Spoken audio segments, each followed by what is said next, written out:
Hey, thanks for being here. Looking at Wizard number 12. I've only been doing a couple issues of Wizard. I've mentioned this on all the other videos that I collected every one of them. And I had to move one time some years ago, and I had to declutter. I was moving into a significantly smaller place, and I chucked them all in the garbage except like the first dozen or so that I had that were these old ones that held such significance to me. And I'm glad I did because I can now do content for my channel. But Wizard at the time, it started out as kind of a nothing magazine, but once they kind of grabbed onto the Image Comics guys and rode that wave of incredibly insane popularity, Wizard became a big thing, and it became something that I could not wait for a new issue of this magazine to come out. Every time I'd go to the comic store and there was a Wizard there, some of my favorite days would be like you get a copy of Wizard and then 5 or 6 or 7 comics, bring them home, and I have just so much stuff I get to look over. And Wizard become the first thing I would want to look at, become the top of the pile. It was really weird how that happened. But they were covering all the cool shit that we wanted, and there was no,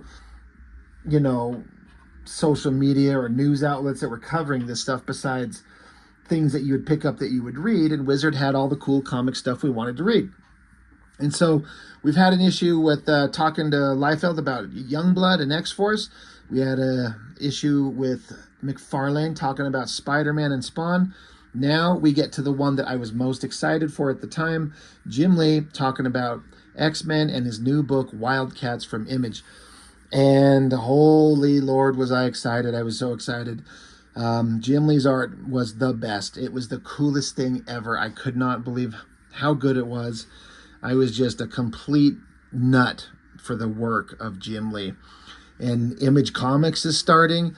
This is his book, his characters. It's funny because I've been doing all of the, if you've been watching my channel, you know all the stuff I've been doing. A lot of the 90s Image comic stuff. I've covered every issue of Wildcats that Jim Lee did. We're moving on to where he gave up the art duties and handed over to Travis Charest. Wildcats sucked. And it took me a long time to be able to admit that. But the mystery of it all, it was what was the more exciting part in retrospect. Who's the little short guy throwing up gang signs? Who looks like he's got a leg that's only 1.5 feet long? Who's the guy with the weird long claws? Who's the mega babe with the super short little buzz cut hairdo? I don't know. I can't wait. Oh my God, it's going to be so exciting. And sometimes it's just the mystery and not knowing is more exciting and rewarding and gratifying than actually finding out what the books were actually going to be like. And, you may not feel the same. You might feel differently. And I get it. It's all personal preference. It's all personal opinion. Wildcats became interesting once Jim Lee left, handed it over to a different writer and different artist, and that's the stuff we're getting into on my channel with Wildcats, where we're at now. But at the time, so excited for this. Oh God, I couldn't wait. As a cover, it took me a minute. I'm like, why is this guy so short? But, I guess he's supposed to be a little person. And I don't know how you draw that in comic book terms without really knowing what you're doing. I guess Jim Lee does. He's just these short little stumpy legs. This is kind of I don't know how you would draw that. I don't know that I'd have fun trying to figure that out. I've made no bones about saying how stupid Warblade's outfit is. And people tend to disagree with me on this, but I think Jim Lee's design sense is actually not that awesome. This outfit on Zealot, because what you're looking for is a classic, iconic design on your characters, right? If you look at any of the Image Comics characters, who has a classic, iconic look? In my opinion, there's one answer, and that's Spawn, because of McFarlane's design sense. That character looks incredible. Youngblood doesn't have anything like that. Cyberforce doesn't have anything like that. Shadowhawk is just another dark guy with pointy, shiny bits. I would argue that Dragon kind of does, just a big, strong green guy with a fin. It's a very, in silhouette, you can identify who that character is. And so I think that's the second best. But McFarlane's Spawn, the mask, the cape, the chains, it works. Wildcats, it's just, Jim Lee's design sense is a mishmash of just weird techno shit that doesn't make any sense. Like this Warblade, at a glance, you're like, okay, that looks cool, but you start breaking it down. Stupid little red gem right here in the center, weird piping going over his back, and then weird piping that connects from his back to his arms. None of that does anything. They're not, like, this guy, he's a human-alien hybrid whose body can be manipulated like liquid metal, hence the flexing claw, fingers, and arms and shit. Fine, I'm fine with that. The fact that he can have this liquid metal stuff cover him all over the place, that's fine. Of course, it needs a long ponytail because it's the 90s. But what is this piping stuff for? It doesn't do anything. It would just get in the way. It doesn't serve any practical function. So it's bullshit design stuff that doesn't make any sense. It's just there because it looks cool. And if you dig it, great, fantastic. I'm glad you dig it. I've just always hated it. And then Zealot, I mean, I'm going to bring up this picture of her. This shot of her face, I've always thought that's just such a great face. So simple, but the proportions, the simplicity of the marks to make that nose, the eyes, and then that short hair. She didn't have short hair for very long. It was just this miniseries. I think once we got out of the miniseries, she had super, super long white hair. I kind of like the short hair version of her. And I always thought his female proportions, you know, were fantastic. She got a big giant gun on her back, carrying swords, but this weird outfit. You know, the drawing looks cool, but, you know, even as a kid, I was kind of picking it apart practically. I'm like, what does any of this shit mean? Anyway. But I was on board. Jim Lee, X-Men, awesome. Wildcats, let's go. I love Star Trek. Old, classic, good Star Trek. And old to me is not even necessarily the original series, which I respect it, but it's not my favorite. But the movies, and then the Next Generation, Deep Space Nine, that's peak Star Trek. I've never liked Star Trek comics because you can't do cool, bold, crazy, awesome, wild images like in superhero comics with the Star Trek characters, so it always seems so boring. And everyone fucks up the vehicles, the ships. Not Adam Hughes.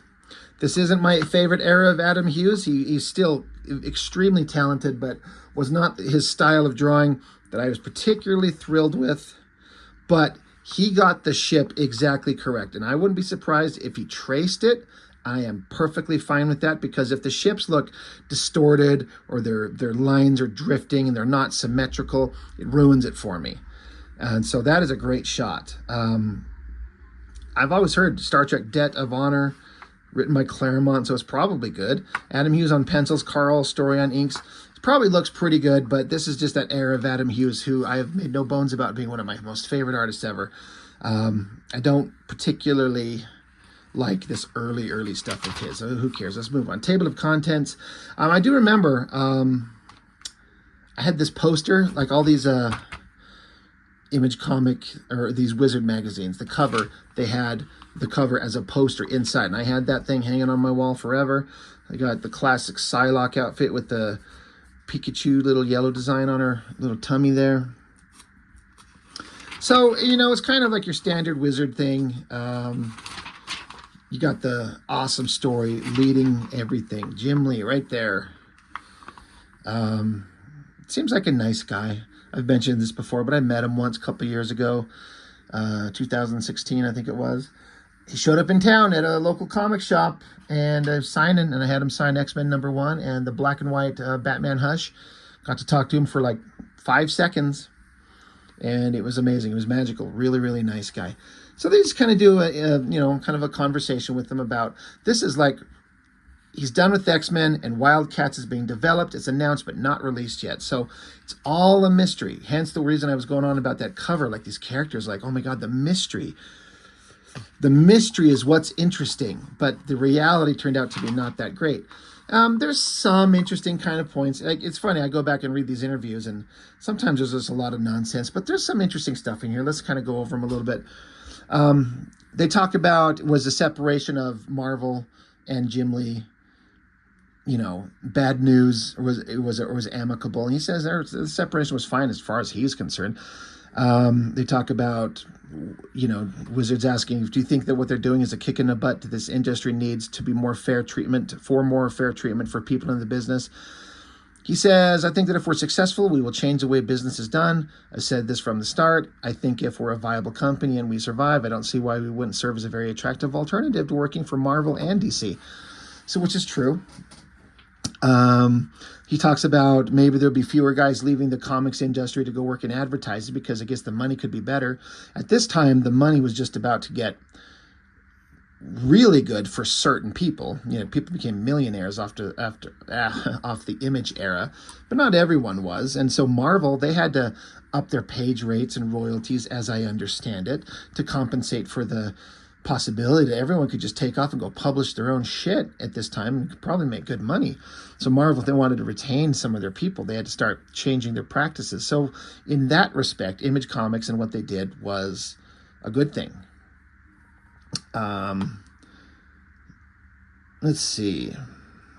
Says, when Wizard was asking, when you were with Marvel, did you just want to stay on the X-Men, or was it a case of just time to leave and that kind of deal?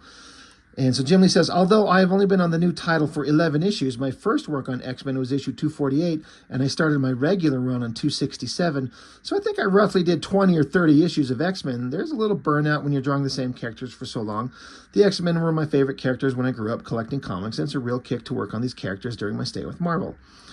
So I get it, He'd been drawing them for a couple years. I think he says somewhere in this interview at this point, he broke into the industry and he's only been there for 5 years. So 5 years in, he's the artist on the highest selling American comic book of all time. Crazy. But it shows how people responded to him, and good Lord, was I one of them. So he talks about some of the stuff that he had set up between Wolverine, Professor X, his stuff with Gambit, stuff that's going to be revealed in Ghost Rider. The Ghost Rider crossover they did right at the end there, plans between Psylocke and Cyclops, stuff coming up with Magneto, Omega Red was going to come back, all this stuff that Jim Lee had done some layouts in terms of story and handed off to Marvel, said this is where I was going to go with it, and it looks like they followed up on it, kind of.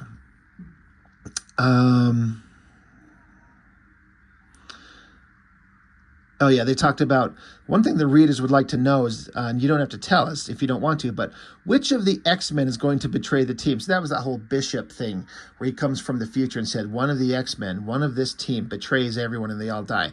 And it was a big mystery for a long time. And so, of course, Jim Lee's like, I know who it is, but we're not going to say. So, all right, that makes sense. Going back to Image Comics, he just kind of talked about the scheduling and the release schedules of books, how it's going to go. The Wizard asked him, it seems like you've always been working on team books. Has that been a conscious decision? He's like, it wasn't a conscious decision, but, he worked on the X-Men because they were his favorite characters. He worked on the Punisher for a bit, and he talks about when you get to work on a single character, you can kind of pay attention to, anatomy in a single character, making that one character look awesome as opposed to having to draw multiple characters all over the place. So it's a little easier on a single character book in theory. Continuing, they talk about, we've seen preliminary sketches of a character of yours called Deathblow. Tell us as much as you can about him. And Jim Lee's like, I'm not going to talk a lot about it. It's all kind of secretive. And they're like, is it going to be a one-shot or a mini? Well, it's going to be in Darker Image, which is going to be an anthology coming out. And Sam Keith is going to do a character. Liefeld's going to do a character. And they're asking, is Deathblow going to cross over with the Wildcats? Jim Lee's like, no, Deathblow's only going to be in his own series. And all of that's like, Deathblow was profoundly uninteresting. Except for the art, especially by Jim Lee. That dark, kind of Frank Miller-inspired, very graphic look that he was doing, inking himself, is some of my favorite work Jim Lee's ever done, and I wish he would go back to it, and he never will. But the character, once you, separate the art and just kind of read it, there was nothing there. And it went on for a while. Tim Sale took over the regular series, and I collected it for goddamn ever. And I couldn't tell you anything about it. I remember thinking there was some interesting stuff that come up, but I was not on board with Tim Sale's artwork that much. It was such a vast difference between Jim Lee's dark stuff on Deathblow and Tim Sale. You know, I respect Tim Sale now, but at the time I'm like, God, why am I collecting this fucking book? They're talking about, is there going to be a crossover with Valiant? He's like, oh, I did a cover, but that's all. You talk about Jim Lee's process. When you do your layouts, they ask, do you start them real tight or do you do basic roughs? How do your pages evolve? So he says, I start really loose gesture drawings with regular lead pencil on the actual board itself, kind of roughing in the borders, roughing out the figures, and blocking out the shapes and the composition. Then I come back in with the blue pencil, rule in the border lines, basically find one line where I indicated a bunch of lines for gesture, doing these very simple line contour drawings of the character and of the backgrounds. Then I erase the page, and because the blue pencil is very difficult to erase, it remains there on the page. All the regular lead pencil is erased. I use the blue pencil as a sort of a guide.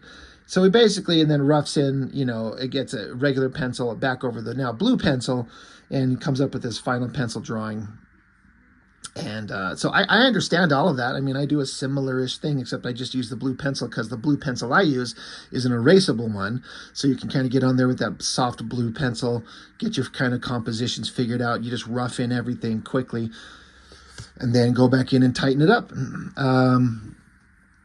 They ask, when you start the workday, do you go straight to the page itself or do you warm up by doodling? This is a thing that I've never understood as an artist because I've never felt like needing to warm up. I just sit down and I either have it or I don't. But maybe if I were to quote unquote warm up myself, maybe my stuff would come out differently. Maybe it'd be better. Jim Lee says, I pretty much warm up right on the page, starting off sluggishly, but later in the day or at night, depending on how long my workday is, everything's coming along pretty effortlessly. They ask how many pages can you pump out in a day? He says about a page to a page and a half in a day, full pencils. When I do just layouts, as I've been doing with the past couple issues of X-Men, I'll do 2 to 4 pages a day because there's no renderings or blacks to fill in. They asked, how long did it take to do the 100-card X-Men set? He said it took several months. I was doing those in my spare time while working on X-Men. It took me a lot longer than I thought it would. It said it took him actually between an hour to 4 hours to do each card. He was just basically saying here how as he was going along, he started out fast, but by the end, he was just feeling kind of the burnout. But he says he was very happy with the end result. They talk about, is there any pieces of artwork he's done that on a personal level he's really proud of? He says there's panels here and there. He basically says in this entire paragraph, most fans like the big shots of Wolverine or Psylocke, he mentions. But he likes some of the more small, tighter, more subtle stuff. He says, I really think anyone could do a nice pinup shot of Wolverine that the readers would react to. I do too. But the smaller panels and the quieter stuff that he kind of enjoys more than the big action stuff. He talks about how he spent a lot of time on X-Men #4, and he's really happy with the results. And he's going to try to put that kind of like consistent effort on the Wildcats and Deathblow. Wizard asks, is there anybody's work out there that's really been impressing you? And Lee mentions that he's seen the stuff coming in from McFarlane for Spawn because Todd had been out drawing. He hadn't been drawing for a stretch. He quit Spider-Man. There was a couple of years in between the end of Spider-Man and the start of Spawn. So like Todd's new stuff is looking amazing. Wizard says that McFarlane's got that graphic design background that he really uses to his advantage. And Jim Lee's like, right, yeah. Will Sprotasio and Mark Silvestri have been doing really nice concept sketches for their respective series. There's a lot of stuff out there I follow. Frank Miller's Sin City was just incredibly graphic and interesting to look at. The stuff from Matt Wagner on Batman. He says, it's kind of funny. My own personal tastes tend to run towards contrasting graphic looks. Kevin Nolan, Mike Mignola, the stark graphic look to me is really exciting. I remember that sticking out to me because I'm like, he doesn't draw that way, but he says he likes that type of stuff. So it made me start thinking I need to pay attention to this Frank Miller, this Mike Mignola, this Kevin Nolan. And Wizard adds, this is another thing that stuck out in my brain very, very prominently. Wizard says, a guy whose graphic style comes to mind to me is Joe Quesada. And Jim Lee says he's got a really nice blend of Nolan, Mignola, and Arthur Adams. A really nice look. He'll definitely go places. So that made me pay attention to Joe Quesada and his art.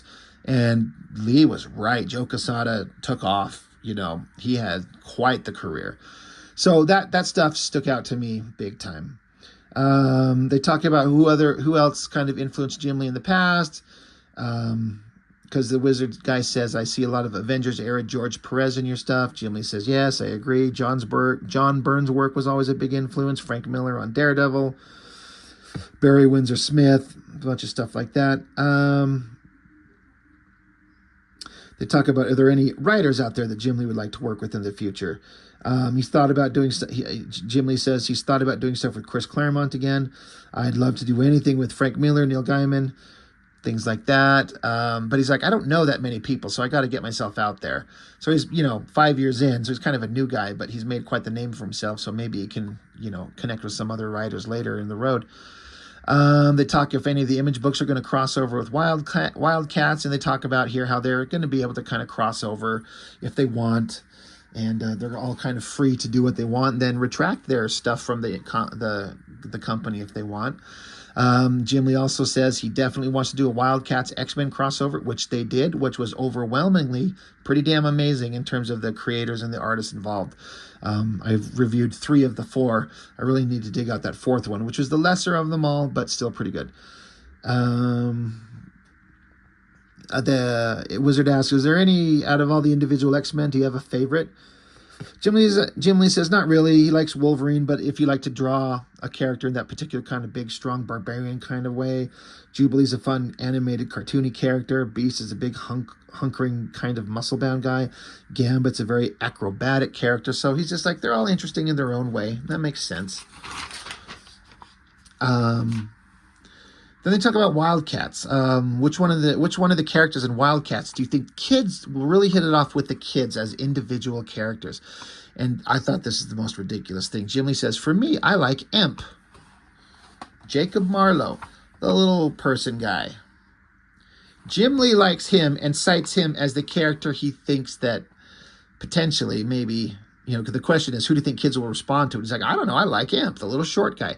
Least interesting character on the team, almost. The most least interesting character? That's good English on my part. He says, I think Maul will be real popular. Fuck no, he wasn't. I think kids like real extreme characters, the ones that are either really large or small. So that's his reasoning. And Jim Lee put Imp and Maul in all kinds of stuff, and they're like the worst characters. Imp ended up being developed into something interesting, but Maul, I've made no bones about how much I find it profoundly uninteresting. The only interesting thing, the hook to that character, is that he's the big strong guy, like every team's got. You got your Colossus, like on the X-Men, but then every super team from Image has a strong guy. Well, the hook that made Maul unique is that he could do a mass shift and grow bigger, but the bigger he gets, the dumber he gets. The end. That's the end of anything unique about him. So he gets bigger, he gets stupider. But they always had him act kind of stupid because he's a stupid character. And then Jim Lee says, I think Zealot may replace Psylocke as a fan favorite. And they're basically like, well, we know the fans like hot girls, and I'm famous for drawing hot girls, so this is who my hot girl will be. And you're right. And then Jim Lee continues, I know a lot of people say Grifter maybe because he's got a mask or he's mysterious, so who knows. They ask if he's got any kind of interest or hobbies outside of the world of comics, and basically spends a lot of time saying, no, I don't have time. Do you watch any movies or TVs? And he's like, no, I don't have any time. I'll watch Star Trek in the background, but I just don't have time to do any of this shit. Plus, he says here that he's got a kid on the way in July. He's got, I don't know, Jim Lee's got something like 57 kids. And I don't know if this is his first. But, I don't know how many times he's been married or if this was the time when he stole the wife of one of his artists. No, that must have come later. So, yeah, and Jim Lee's like, well, I don't know how this is going to change things in my life having a kid with my work schedule. So we'll see how that all goes. They talk about there seems to be a lot of growing sentiment of anti-Image Comics people. How do you guys feel about that pressure for them saying that you guys are all going to suck? He's like, that's fine. Everyone's got their opinions, but, let us put our stuff out there. Give us room, give us time to grow, and I bet you we could contribute something positive to the industry. And that's fair. I don't know if there was anything else You know, they're talking about pre-sales. Youngblood, after its second printing, will break 1 million. Todd's already broken 1 million after pre-orders, so it hasn't even come out yet, but they already know they're going to become millionaires off a single issue of comics. So, God, that kind of money is just so insane. I'm sure they ate shit on taxes. And they just kind of wrap it up with nothing. And that's kind of the end of it. That's all the points that I thought were kind of interesting in this. So, again, Jim Lee seems like a nice dude. So, you know, it didn't really tell us much, but there were a few things that stuck out to me in there, like I was, you know, how Jim Lee found that really dark, heavily shadowed art style appealing, which was surprising to me because I hadn't paid attention to it, but it made me pay attention, and paying attention to Joe Quesada, because Jim Lee said, watch him, he'll go places. Tom Palmer Jr. talks about Tundra Comics. I didn't really have anything to say about that because I've never really read any of them, and I don't know anything about them. So, and then this is a surprise. Poor Valentino. Poor little Jim Valentino. He was brought along as one of the creators and founding fathers of Image Comics. Did he ever get a cover? Yeah, I mean, he didn't, as far as I know. If he did, it was way down in the future. He gets an unannounced... Yeah, it's not even on the fucking cover. I mean, you think getting an interview with Jim Valentino and his forthcoming book, Shadowhawk from Image Comics, should get some kind of cover announcement, even if it's just a text box. But no. And he offers some interesting kind of knowledge in here. He's the older guy, been in the industry for a while. Age-wise, he's older than all the other guys. They ask him how he became connected with Image Comics. He does a basic rundown. We all kind of know that story. You know, he's a friend of Liefeld's, stayed connected to him, and they all hooked up and thought it'd be a great idea, and he agrees. Wizard asked them, say that a lot of people characterize this move from Marvel to Image as you guys having to, it's a move of ego. And Valentino says, I love it when people who don't know me ascribe motives to me. It's not a question of ego, but one of proprietorship. It's the right to own your creation outright, to benefit from them in whatever way possible, and more importantly, not to be told by a corporation that your contributions are insignificant and your relative worth to a project you've created is minimal. I couldn't agree more on that. 100%. Wizard says there's been a number of accusations that image creators are too profit-minded, and Valentino says, where do they get this? Doesn't a creator have the right to benefit from his own creation? Don't his heirs have the right?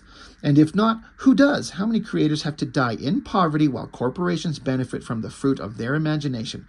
I believe a lot of these people are personalizing because they don't care for a particular creator's style. This is the same fight fought for Jack Kirby, Siegel and Schuster, Milton Caniff, and Will Eisner. The only things that have changed are the names of the people involved. We're fighting the same fight. We'll continue to fight. Even if we fail here, this fight will be fought over and over and over again until it's won. Couldn't agree more. They deserve to reap the rewards of the ideas that they bring forth that become incredibly successful, and everyone's buying it. If you create a thing and you put it out there and no one wants it, that sucks. But if you put it out there and everyone wants it, you get the money for it because you put out something that people want. It shouldn't go to anybody else. Wizard continues, a number of people seem to be under the impression that since Image exists, it has to be a case of Image versus Marvel. Is that the truth? Valentino says, no. Even given my last answer, no. What's the point? None of us are so arrogant as to believe we can actually bring down the House Marvel bill. They've been a huge corporation for 30 years. They got tons of money. No, it's not us versus them. So that's not the case. Wizard asks, why are you doing superheroes? He's like, why not? Why can't we? Who says we can't? Marvel does it. DC does it. Valiant does it. We're going to do it. We're having fun. Talks about how older readers, it might be alienating them because of superhero comics. And he's like, you know, not every comic is going to be Watchmen. And there are 9-year-olds out there buying these books. There are these kids that buy the comics, these comics because they think they're fun and exciting and cool. They're for kids. You know, you can't take these books aren't written for 50-year-old men, which is, you know, I feel attacked because I'm only a couple years away from 50.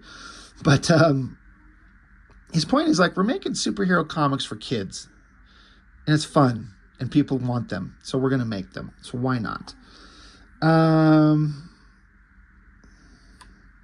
Talk about how the image characters are all creator owned, but how will they interact within the image universe. He kind of gives a basic breakdown of how they can have their characters cross over with each other if they want, but they still own everything that they do. You talk about if somebody, he says, what if somebody decides one morning they'd be happier working at Dark Horse, for example? Valentino says, great, we'll throw them a party, wish them luck, off you go, have fun, which is how it should be. And just talk more about the possibilities of creator-owned books, being able to cross over with anybody or anything that they want. How is his book separate from, how is Shadowhawk going to be separate from his approach to doing Guardians of the Galaxy? He says it's very different. This is very dark. It's character driven as opposed to Guardians, which was plot driven. That's all fine. They ask if he's developing any other characters. He mentions he's got a couple ideas. You know, Shadowhawk was the least of it all. I only read a couple issues. I've only got my hands on a few. And I feel like Valentino's artwork on Guardians of the Galaxy looked better. Shadowhawk was never anything that felt like was a natural fit for him, for Valentino himself. That's just pure conjecture and guesswork on my part. It wasn't great, but he stuck with it, and I hope he made a lot of money. You know, I hope he does. It talks about some of the stuff going on with the Marvel Comics and what went on with the Guardians of the Galaxy and the run that he was doing. So that's basically all I've got to say about that. And then here's a breakdown. Like, we're leaning into the Jim Lee and the Wildcats. It's funny, they give this list of the roll call of the names of the characters and a brief summation of what the characters are. And again, this is before the books even come out. So I don't know if they get this information from Jim Lee or if they just kind of piece it together. It says, Emp, leader and financial support of the group. Emp also possesses electromagnetic powers that are yet to be revealed. So he's a rich leader and he's got powers that are mysterious. Great. Void. Not only is she a funnel for the mystical being to talk to Emp. Wait. Not only is she a funnel for the mystical beings to talk to Emp, she can also bend time and space to her will, but it's not something that she has under complete control. While creating a teleporting disc for the team, they may accidentally wind up thousands of miles off target and even a few days before or after they left. Okay, none of that fucking shit was in the comic. The mystical beings to talk to Emp, none of that wasn't in there. There were no mystical beings that talked to him. And yes, she could teleport them, but there was no like teleporting, you know, off target and in the future or the past. That's an interesting concept, but that never happened. Not once. Spartan, a synthetic being created by Emp who has the ability to harness the bioelectrical energies that exist in all creatures and use them for his own needs. Makes him sound like he's like a power sucker, like a life sucker.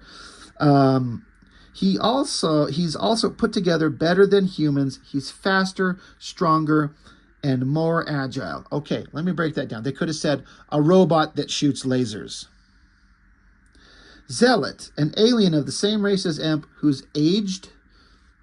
What does that mean? Who's aged? Like, what does that mean? In terms of like what they know about this character. I don't get it. Skilled in almost every weapon that exists. Zealot is one of the most dangerous members of the team. Okay, I can reword that. The hot girl with knives, who's old. Great.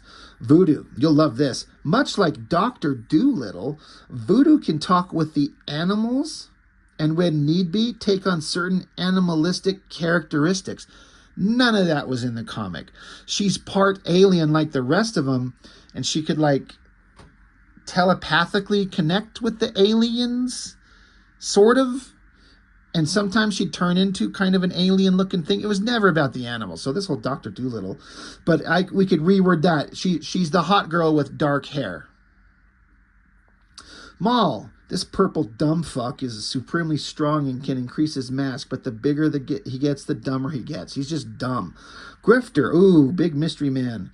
Like his name implies, he's very independent and won't appear a lot in the series. Yes, he fucking does. Oh, my God. Like his name implies, he's very independent and won't appear a lot in the series. Not too much information is available on this lil bugger. He was like in every book. Every book. but he won't appear much in this series. Warblade. Much like the T-1000 and T2, Warblade can alter the metal parts of his body into any shape he wants, especially into blades. So you can reword that. He's the T-1000 Wolverine. The guy with blades. Everyone's got blades. Everyone's got the strong guy. Everyone's got the mysterious guy. Everyone's got one hot girl, and then they got the second hot girl. Fucking Valiant Comics talk about boring. Continuing the boring. Market Watch with rings? Fuck that. Talking to children about comics? Fuck that. This was kind of interesting. Batman the Animated Series. This is before it had even come out. And I kind of lost track of the time. I just kind of, in my brain, Batman's just always been out. But this was like, this is coming up. The guy who's doing his voice is Kevin Conroy. You know, this might be a good cartoon. If only they knew the cultural impact this cartoon would have on everything and become one of the best iterations of the characters ever. I love these drawings of the jet, the Batwing, and the Batmobile. Those vehicles are so great, even if they're not impractical as fuck, especially that car with the long nose and the cockpit set way back. You can't even drive a car like that, let alone get around corners. But it's a Batmobile, so it looks awesome. Like the Cyberforce artwork, what kind of Silvestri kind of developing his image style while combining his old school Wolverine style. Kind of rough, kind of interesting. Palmer's Picks, talking about EC comic artists influencing the artists of today. I don't have anything to say about it because I don't know anything about those books. Bart Sears, Boots and Babes. These were so important to me as a kid. They're super, super, super not important to me anymore because I feel like there's almost nothing you can teach in 2 pages and a few paragraphs. I don't know what they should give him several pages. I don't know what you could do to make it better. I did like seeing these bubbly drawings of all the muscles and stuff, and I try to like understand where all these muscles were and what they are and how they function, how to break down the face into, you know, structures that line up and expressions. But I don't feel like there was much that you could be taught here. Like, pardon my yawn, holy shit. The only thing I got out of this is just like, okay, it looks awesome. Now sit down, go get a pencil and some paper and draw. That's the only thing you can do. Just sit down and draw. Top 10 popular characters, heroes and villains. Cable, of course, drawn by Liefeld. Wolverine, drawn by Jim Lee. Spider-Man, number 3, Mark Bagley. Ghost Rider, looks like a painted Texera, or however you say Tex's name. Venom, by, I think that's Bagley. Carnage, I think that's Bagley. Sabretooth, for some reason, is in here as popular by Jim Lee. Spawn, he's coming up. You know what's funny is none of the Youngblood characters ever cracked popular character list, right? Or did anybody else except Spawn? Yeah, it was a testament to the popularity of McFarlane. But Lobo probably by Bisley, and Johnny Blaze, of all fucking things. They were really pushing the Midnight Suns thing going on. And again, that's by Tex. So it makes sense for the era. That's what it was. Comics Watch, nothing that particularly interests me there. I guess there was a new Morbius. The Morbius series was coming out. So I guess maybe the introduction of him and then his kind of resurgence that McFarlane did in his own book. Fan art, all fun stuff. I thought this Wolverine Psylocke was kind of good. That Cable's kind of good. That She-Hulk has some huge jugs. I didn't care for it at the time, but I kind of like this cartoony X-Force. That's fun. Giant-sized man thing, that turns me on. This Hulk by the Stephen Toth, or Toth, I don't know if that's how you say it. Kind of good muscular anatomy there. I thought this guy dressed up as Lobo. I mean, it's a good costume. He put in a lot of effort, but looks like a fat schlub. Just like me. My kind of hero, they're just always kind of silly. There's nothing interesting there. Samuel Clark Hawbaker on Protectors. His artwork was so fantastic. I loved it. Wizard News, just news-related stuff. I always thought it was interesting. They're doing a comic book based on a Playboy Playmate. At that time, I was like, really? You can do that? They talk about Image on Fire. Creator-owned company gets fan approval. The release of Youngblood #1 and Spawn #1 have been crazy successful, and they just got stuff coming up from Jim Lee and Silvestri and Valentino and Eric Larson, and it was just about to blow up, and people had no idea. You know, you can think what you want about whether or not the books were good and whether or not their contribution to the industry was positive or negative. But at the time, it was the most exciting thing in the history of ever. And I kind of dig that black and white shot. I shit on Liefeld's artwork all the time, but that I'm kind of fine with that. I don't like that stupid headgear bullshit that he puts on every character. But that face, yeah, it works. Kind of fine. Kind of dig it. So when was this published? I'm sorry, I should have looked at this. This is August of 92. So, God, I graduated high school in 95. So I'm 15, 16 years old. Man, was I excited for this. This stuff was just the greatest. Infinity Gauntlet was a great comic series. Stupid questions about comic stuff. These are always stupid. They're not worth looking at. Stupid wizard cards. Who cares? No one gives a shit. The X-Men trading cards were great. I did a video on those. Still have those. X-Men Marvel Universe Series 1. I did a video on those. I still have them. They're awesome.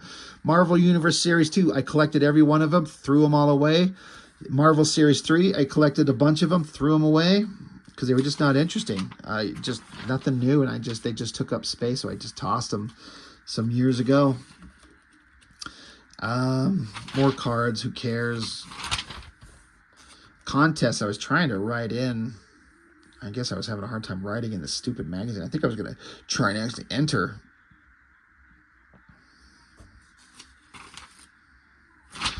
Anyway, Wizards Crystal Ball, suck my nuts, I don't care. Wildcats #1.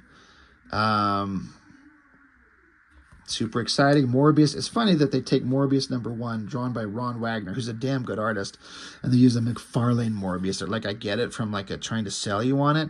That's a great drawing, a great image, but you think they could respect the guy, Ron Wagner, and put up his own artwork. Maybe it wasn't available. You know, maybe it wasn't there. Oh my God, good Lord. Lord help me. Brigade #1 by Marat Michaels. I did a whole video on the first 4-issue miniseries of Brigade #1. It sucks at monkey's nuts. It's terrible. Just awful. But young guy, Marat was, and Liefeld's homie, and Liefeld says, hey bro, we're going to put out a second title. Brigade, you want to draw it? Who wouldn't take that job? Even if you didn't know your art sucks. Even if you did know your art sucks, you just do it. So, you know, I kind of talk insultingly about Marat's art, and it does suck, but I don't mean any negative on him. I've never heard anything negative about him. Seems like a nice guy. He's certainly way better now, and he's still drawing, so good for him, but good Lord, did Brigade suck. Sucked. I always liked these black and white drawings when I was younger, but I just wish they were bigger so you could see them, so who cares? Top 10 from June 92. X-Men #11. I think that was the last Jim Lee issue. And then Spawn #2 is out. X-Force #13 is on there. Liefeld's been gone. Savage Dragon #1. Great book. So it's kind of all the stuff you'd expect to be there. Toying around. Who cares? Who cares? I don't care. Top 10 comics. I swear I got so sick of this Harbinger #1 because, one, I never saw it anywhere. And how is this comic of these douchebag kids riding on top of an old school Mustang in front of an explosion cooler than the X-Men? Now, I still can't speak on it because I've never seen it. So I've got this like morbid curiosity to read this fucking stupid Harbinger #1 from Valiant Comics. But at the time, I did not understand why it was always up here. Maybe someone can tell me. Is it an amazingly well-written comic? You know, I'm sure, you know, if you guys are out there and like, yeah, you might like the flashy art and image, but at least they wrote a good story in this Valiant book. And I respect that. I get that. If that's the case, I don't know. But I got so sick of it because I felt like I'm reading the cool shit. How do you guys not agree with the cool shit is? You guys are stupid. You know, I was a stupid one. But, yeah, we'll just move on. Top 10 artists. Oh, look at that. Todd Jim Robb. And then Portasio, Ron Lim. I mean, I like him. He's good. I don't know how he's up there that far. Burns should be way farther up there. Eric Larson should be up there farther. Bagley should be up there farther. Mike Zeck's obviously really good, but I don't know. Did he draw consistent good interiors or just really good covers? Or T-Bear, better inker than a penciler at this time, I would say. No disrespect meant, but I didn't dig his pencils. I always thought this was cute right here. Well, I didn't always think, but I think now. There's Matt Wagner, creator of Grendel and Mage. Loved those books. And he's holding his son, Brandon Wagner. Look at that little kid. That guy, that little guy right there, he is coloring his father's work these days now. And that is cute. That I would love it if I'm alive long enough for my boys to get older and then one of them would like to work with me and we make comics together. So, I don't know. I think that's cute. Just this snapshot, because I didn't pay attention to this at the time, but I know now that Brandon Wagner colors Matt Wagner's work, and that is so cool. Absolutely love that. So, and then you get into the price guide, which I have subsequently kind of figured is just probably a bunch of bullshit, because just Wizards setting the prices. Who checks them? Who calls them out? I think they say somewhere in here in the back in the letters page that they like ask retailers of how books have been selling and create a national average. I kind of find that to be probably bullshit. I bet they just kind of made this shit up on their own, especially as they went on and could figure out that they could control the market. And I think that they did, because Wizard probably started out as a bunch of good-natured, innocent guys wanting to do, you know, interesting shit. But then once they had so much power, they started wielding their power like a bunch of fucking cockasses. And it became not awesome. But at the time, we didn't know any better, and I thought Wizard was great. But this whole price guide, let's just blast through this. Who fucking cares? And then magic words. I kind of glanced through this. I don't think there's anything in here that was worth really repeating or focusing on.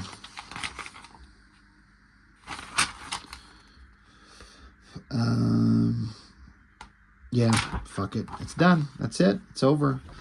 So, again, I can't reiterate how exciting this era was. It'll never be the same. I just don't think comics will ever reach this level of hyper excitement and energy and artists and creators being this big of a superstar.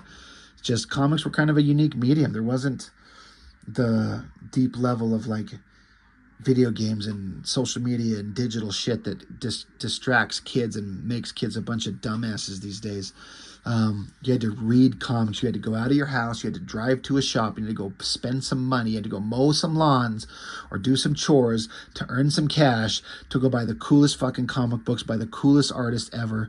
And you brought them home and you loved them and you read them and you reread them. And then you sat down with some typing paper and a bullshit crappy pencil and you tried to draw your own books and you realize that you fucking suck.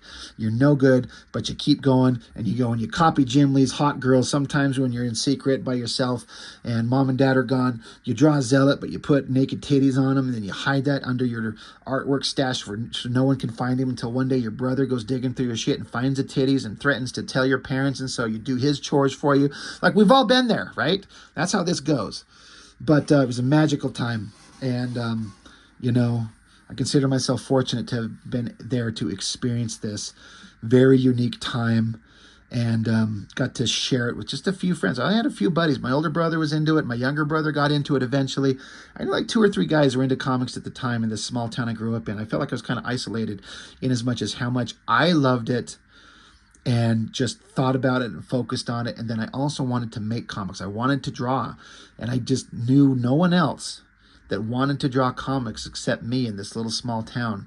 And I eventually started running into people as I got older, but it's just magic time. And, you know, that's why I'm drawing my own comics today. You know, I love this form, this art form, and it's awesome. So anyway, that's it. Wizard 12, 92, crazy times. I love it. So that's all I've got for now. Thank you for watching. See you next time.